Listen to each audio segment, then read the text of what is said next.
So I was in Oita City last week and I bought Downsize This by Michael Moore. It's one of his older books. It was published in 1996, so I knew it would be a bit dated before I even started it.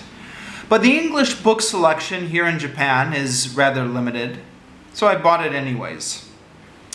Interestingly, even though the book is a few years old now, some of it is still relevant today. For example, his chapter on the hatred towards President Clinton. Now, this is quoting directly from the book, so quoting Michael Moore. "I'm amazed that Clinton hasn't been shot. U.S. News and World Report recently felt a need to conduct a poll to find out how many people actually hate the president. Not disagree with him, or dislike him, or want to throw him out in the next election. I'm talking about hardcore hatred. The Secret Service says that Clinton is the subject of at least 1,500 very serious threats on his life each year, and that the number has been rising by 30% a year since 1994. Clinton seems destined to set the record as the biggest presidential target ever. On an average of every 5 hours, Clinton is the recipient of what the Secret Service believes is a very serious threat." Senator Jesse Helms, Representative Bob Dornan, and talk show hosts Rush Limbaugh, G. Gordon Liddy, and Oliver North have each offered some sort of veiled or obvious threat that, in essence, has said that Clinton had better watch it or harm will come to him. Senator Jesse Helms of North Carolina issued the following threat to the president. "Mr. Clinton better watch out if he comes down here to North Carolina." Now, what has Clinton done to deserve this?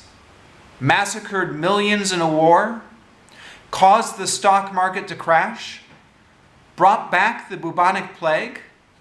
To listen to the right, you'd think he has brought about the end of Western civilization. Because he smoked a joint? Because he dodged the draft? Because he has an eye for the ladies? Come on, people, get a grip. End quote. Okay, so that was from a 1996 book. I was quoting that in 2004 on, right, sorry, I should have said that at the beginning of the video. These scripted reviews, I go back and kind of go back through my archive of past book reviews I've done on the blog.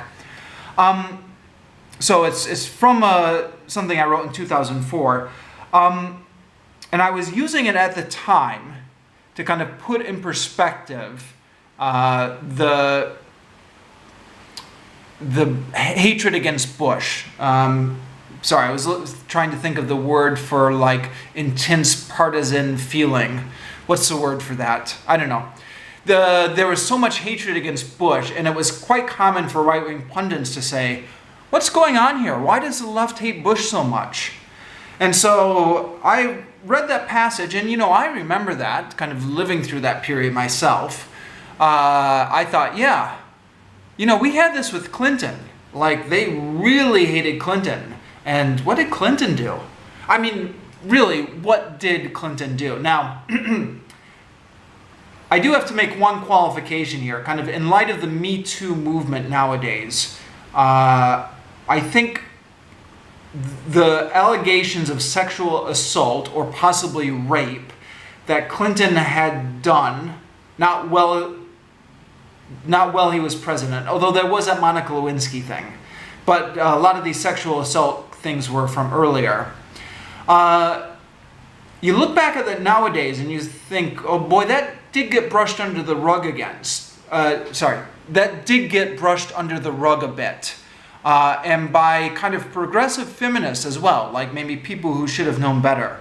So I guess you could hate him for that, but like when he was actually in office, I mean, in terms of his political policies, like what did he do to get people so upset? as compared with Bush, where I think there was a lot of things he did that kind of got people legitimately angry.